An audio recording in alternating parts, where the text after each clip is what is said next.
اعوذ باللہ من الشیطان الرجیم بسم اللہ الرحمن الرحیم السلام علیکم ورحمۃ اللہ وبرکاتہ۔ سب کی زندگی اسلامی و تمدن نوین اسلامی کے 16ویں سیشن میں آپ مومنین کی خدمت میں حاضر ہیں۔ جیسا کہ آپ مومنین جانتے ہیں کہ سابقہ دروس کے اندر بیان ہوا تھا، خداوند متعال انسانی زندگی کے لیے ایک خاص برنامہ، ایک خاص پروگرام و ایک خاص منصوبہ بندی رکھتا ہے، اور انسانی زندگی کا کوئی ایسا پہلو نہیں ہے کہ جو اس پروگرام و اس منصوبہ بندی سے باہر ہو، چاہے وہ مادی پہلو ہو، چاہے معنوی ہو، چاہے انفرادی ہو، چاہے اجتماعی ہو۔ تمام کے تمام ابعاد زندگی انسانی کے اس برنامے سے باہر نہیں ہے، اور خداوند متعال نے اس برنامے کو اسلام کی صورت میں پیش کیا ہے اور انسان کی ہدایت و رہنمائی کی ہے، اور انسانی تمام امور کو جو ہے بیان کیا ہے، چاہے وہ انسانی زندگی کے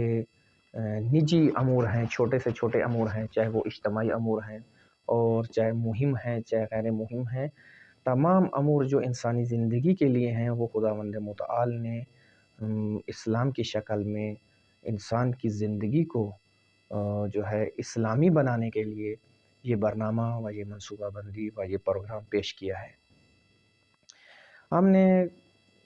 سابقہ دروس کے اندر جو کہ ہماری 3 فصل کامل ہو گئی تھیں، پہلی فصل میں تفکر اور تعلیم و تعلم کی تھی، اور دوسری جو تھی وہ مختلف علوم کی، اور اسی طرح سے تیسری جو ہے انسانی فعل کے متعلق و انسانی کام کے متعلق تھی، اور اس کے اندر اور بھی امور بہت سارے ڈسکس ہوئے تھے، بیان ہوئے تھے۔ اب تفصیل سابقہ دروس میں جو ہے مومنین ملاحظہ کر سکتے ہیں۔ آج ہماری چوتھی فصل انسانی زندگی کا جو مہم پہلو ہے وہ ہے صحت، تندرستی، جسم کا سالم ہونا۔ جیسا کہ آپ جانتے ہیں کہ انسان مخلوق خداوند ہے، انسان خلیفہ خدا ہے، انسان امانت دار خدا ہے، اور اس خلیفہ خدا کو زندگی کرنے کے لیے خلق کیا گیا ہے۔ اس کو ایک حی مخلوق اور زندگی کرنے کے لیے خلق کیا ہے، جیسا کہ قرآن کی آیات میں متعدد آیات میں اس مسئلے کو بیان کیا گیا ہے، کہ ان میں سے ایک سورہ انفال کی آیت 24 کے اندر اسی مطلب کو بیان کیا گیا ہے کہ یا ایھا الذین آمنوا استجیبوا للہ وللرسول اذا دعاکم لما یحییکم۔ اے ایمان والو، اللہ اور اس کے رسول کی آواز پر لبیک کہو جب وہ آپ کو کیا کرتے ہیں، امر کرتے ہیں، جب آپ کو پکارتے ہیں، جو اب آپ کو دعوت دیتے ہیں تو ان کو لبیک کہو، اور اسی میں آپ کی زندگی ہے۔ جب اللہ اور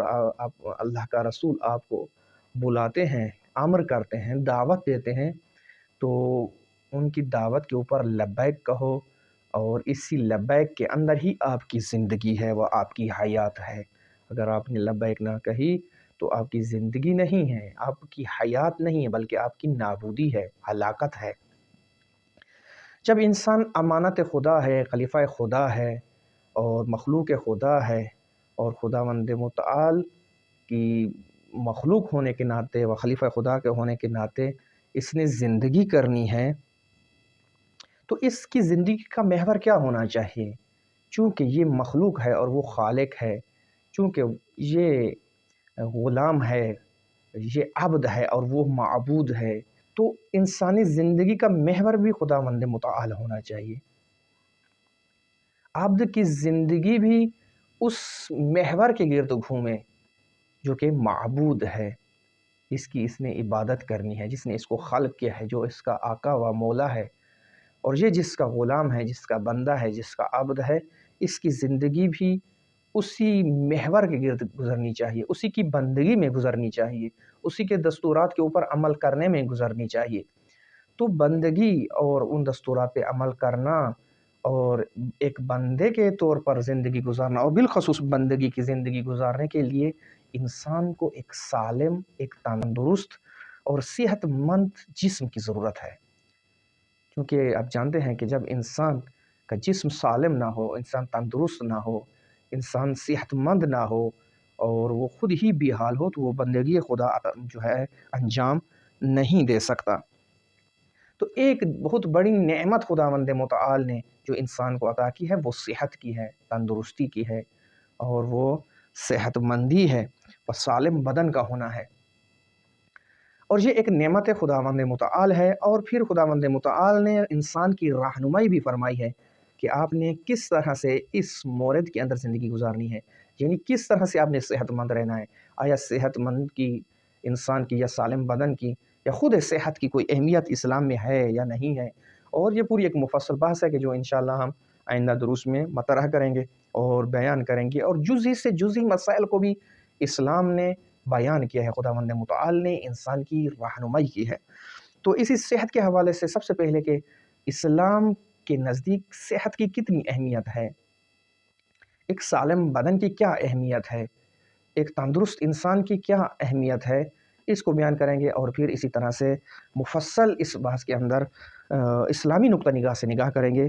تو سب سے پہلے اس اہمیت کے حوالے سے رسول اکرم صلی اللہ علیہ وآلہ وسلم کی ایک حدیث ہے کہ جس کے اندر فرماتے ہیں نعمتان مجہولتان،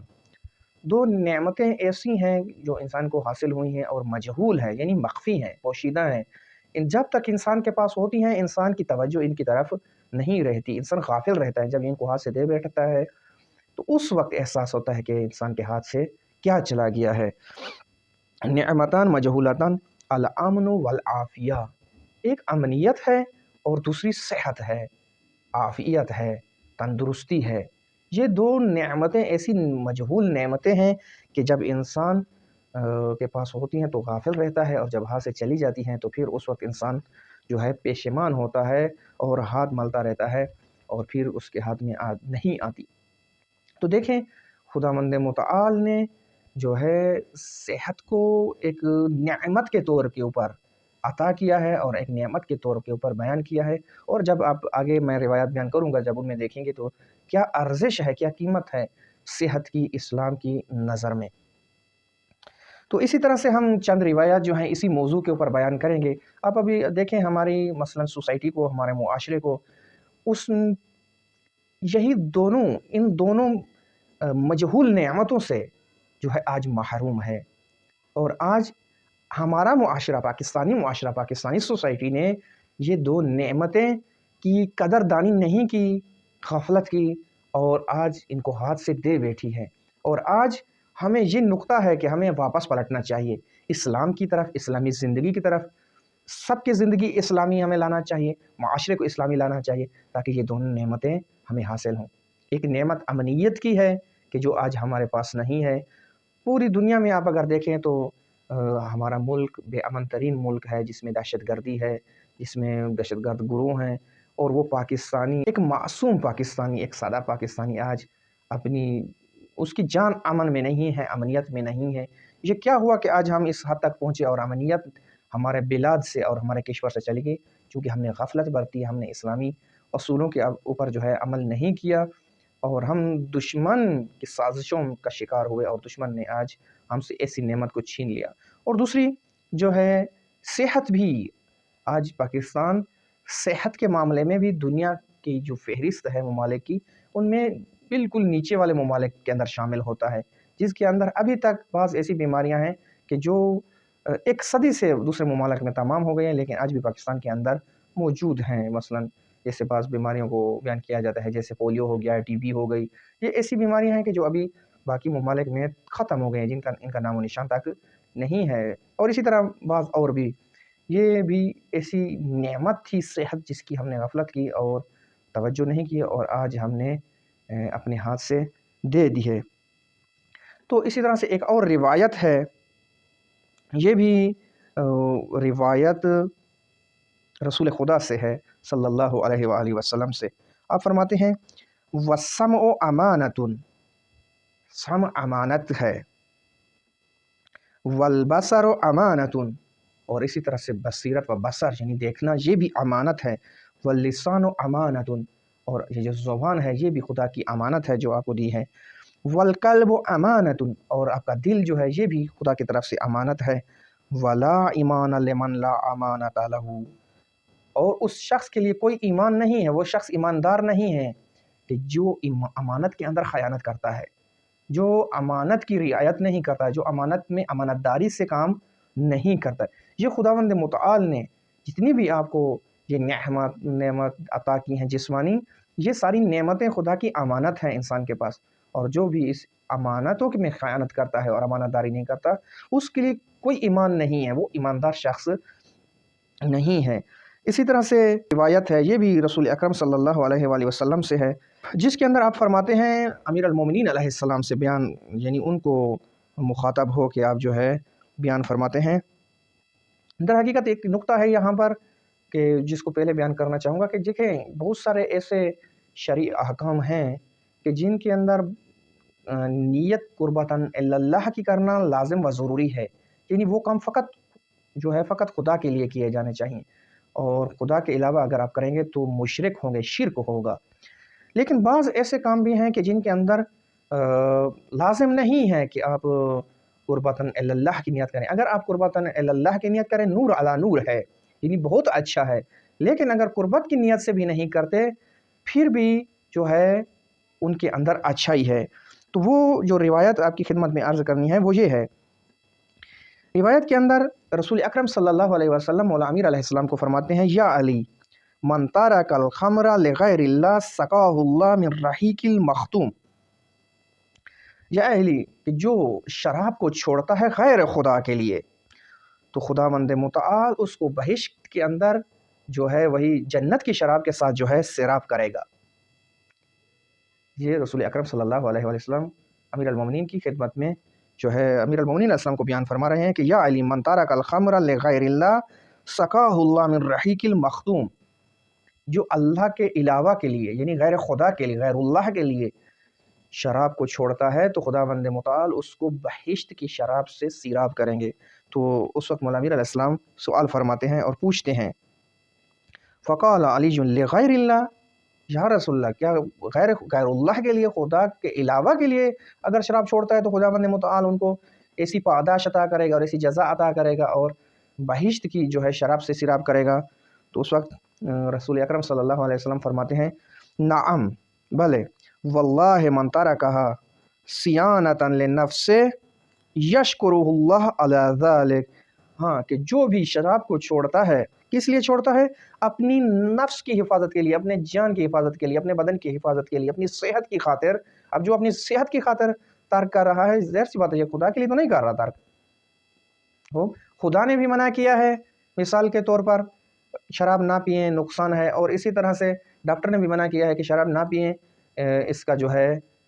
بدن کے اوپر مضر اثرات ہیں، اور وہ انسان خود جانتا ہے کہ یہ مضر ہے جو ہے جسم کے لیے۔ اب خدا کے حکم پر اس نے عمل نہیں کیا، یعنی خدا کے لیے نہیں بلکہ اپنے جسم کو بچانے کے لیے بھی شراب اگر چھوڑی ہے تو پھر بھی رسول اکرم صلی اللہ علیہ وسلم فرما رہے ہیں کہ اس شخص کے لیے پھر بھی خداوند متعال جو ہے اس کو بہشت کی شراب سے